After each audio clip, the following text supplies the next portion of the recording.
1000 साल तक time chamber में ट्रेनिंग करने के बाद अब गोकू ग्रैंड पीस से भी ज्यादा स्ट्रांग बन चुका था। वो अपनी की एनर्जी से मल्टीपल पोर्टल खोल लेता है और उनमें से एक पोर्टल में उसे गोहान की एनर्जी महसूस होती है, तो वो सीधा वहीं टेलीपोर्ट हो जाता है। गोहान और गोटेन ट्रेनिंग कर रहे थे और उन्हें अपनी आंखों पे यकीन नहीं होता। वो सामने देखते हैं गोकू को। गोहान उससे पूछता है कि आप 4 सालों से कहाँ थे। फिर गोकू से बताता है कि किस तरह वेजिटा ने उसे टाइम चेंबर में लॉक कर दिया था और वो 1000 सालों तक वहीं बंद रहा। और वो ये भी बोलता है कि वो अब वेजिटा को पूरी तरह डिस्ट्रॉय कर देगा। ये सुनने के बाद गोहान पूरी तरह से चौंक जाता है।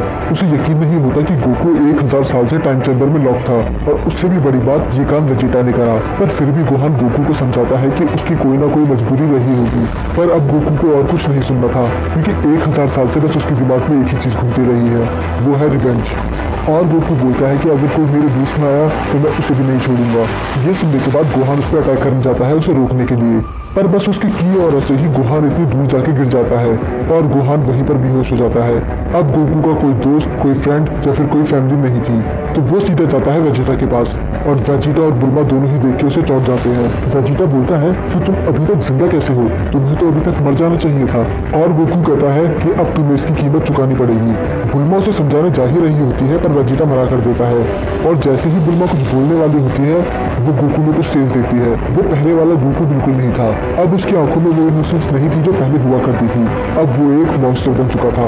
ये देखने के बाद वेजिटा बुल्मा से जाने के लिए बोल देता है और वेजिटा गोकू को समझाता है कि क्यों उसके पास कोई और रास्ता नहीं था, क्योंकि लॉर्ड वीरस ने कहा था अगर उसने ऐसा नहीं करा तो वो पूरे अर्थ को डिस्ट्रॉय कर देंगे। फिर गोकू से ताना मारते हुए बोलता है कि प्रिंस ऑफ ऑल सेंट कब से दूसरों के इशारे पर नाचने लगा। ये सुनने के बाद वेजिटा उस पर अटैक करने जाता है, पर अचानक से ही उसकी पूरी बॉडी फ्रीज हो जाती है, जैसे उसकी बॉडी उसे बोल रही हो कि इससे दूर रहे। वेजिटा को एक डर का एहसास हो रहा होता है, पर उसे समझ में नहीं आता उसे डर लग किससे रहा है, और ऐसा हो रहा था गोकू के लिमिटलेस एनर्जी की वजह से। और गोकू बोलता है कि मैंने गॉड से तुम्हारी वजह से 1000 साल टाइम चेंबर में बिताए हैं अकेले, और अब मैं तुम्हारे साथ साथ उन्हें भी डिस्ट्रॉय कर दूंगा। ये सुनने के बाद वेजिटा ब्लू में ट्रांसफॉर्म हो जाता है और गोकू पे 1000 से भी ज्यादा पंचेस का यूज करता है, पर गोकू को खरोच तक नहीं आती। गोकू के लिए वो बिल्कुल ऐसा था जैसे हवा का झोंका से छू के चले गया हो, और गोकू के फिंगर के एक फ्लिक से ही वेजिटा बहुत दूर जाके गिरता है और उसके बाद गोकू की एनर्जी पूरे अर्थ में महसूस करी जा सकती थी। इतनी ज्यादा एनर्जी महसूस करने के बाद सभी जी फाइटर वेजिटा के पास आ जाते हैं और वो पहचान जाते हैं कि ये गोकू है। क्रीनलिंग पूरा हैरान था। वो गोकू को रोकने की कोशिश करता है, पर गोकू उन्हें भी मारने की धमकी देता है, क्योंकि इतने टाइम तक उनने उसे बचाने की कोशिश भी नहीं करी। अब वेजिटा सबको पीछे हटने के लिए बोल देता है और वो अपनी पूरी एनर्जी से जाता है गोकू को अटैक करने के लिए। वो दोनों लाइट की स्पीड से भी ज्यादा तेज लग रहे थे, यहाँ तक कि पिकलो और बाकी लोग उसे देख तक नहीं पा रहे थे। पर देख के लग रहा था कि गोकू अभी भी सीरियस नहीं है, क्योंकि वेजिटा का एक भी अटैक गोकू पे काम नहीं कर रहा था इतनी एनर्जी होने के बाद भी।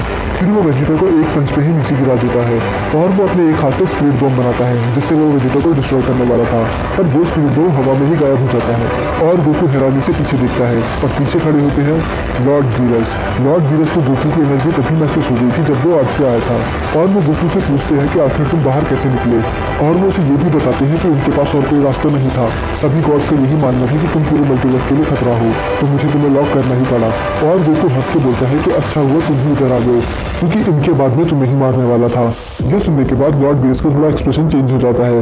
विश को उसके अंदर कुछ तो महसूस हो रहा होता है, पर क्या, ये उसे भी नहीं पता था।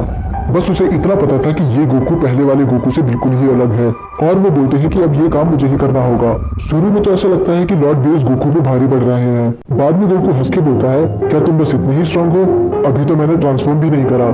और लॉर्ड वीरस पूरी तरह से हैरान हो जाते हैं कि आखिर वो बेस फॉर्म में इतना स्ट्रांग कैसे हो गया, क्योंकि इतना स्ट्रांग वो पहले कभी नहीं था।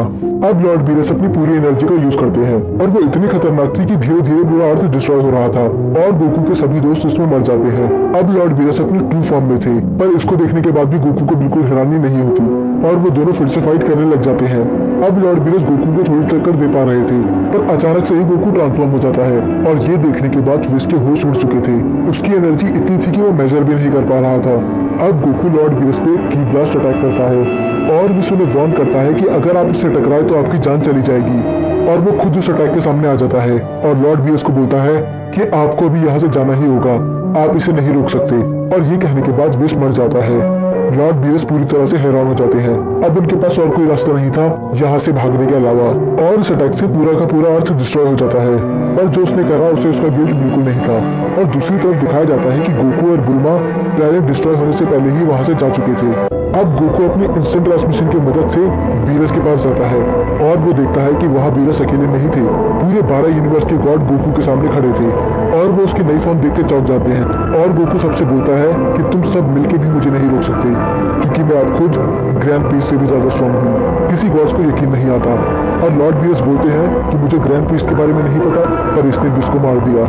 और ये सुनने के बाद सभी गॉड्स पूरी तरह से चौंक चुके थे। एक मोर्टल एक एंजल को कैसे मार सकता है, और अगर इसने एक एंजल को मारा है तो इसे हराना बहुत ही मुश्किल होगा। और होता भी वैसा ही है। गोकू लड़ने से ज्यादा उन्हें ह्यूमिलेट कर रहा था, उन्हें बार बार दिखा रहा था कि उनका लेवल कहाँ पर है और उसका कहाँ पर, और इसी के बीच वो लॉर्ड बीरस को जान से मार देता है। अब सभी गॉड्स के पास बस एक ही रास्ता था, फ्यूजन करने का। पहले तो वो एग्री नहीं करते, पर अगर ऐसा हुआ तो गोकू उन्हें मार देगा। और गोकू उन पर अटैक करने ही वाला था, तभी सब गॉड्स फ्यूज हो जाते हैं। और ये इतने पावरफुल थे कि उनके आसपास के प्लैनेट्स अपने आप ही डिस्ट्रॉय हो जाते हैं। और ये देखने के बाद गोकू भी थोड़ा चौंक चुका था। सभी यूनिवर्स के स्ट्रॉन्गेस्ट गॉड और अब उनका फ्यूजन हो चुका है।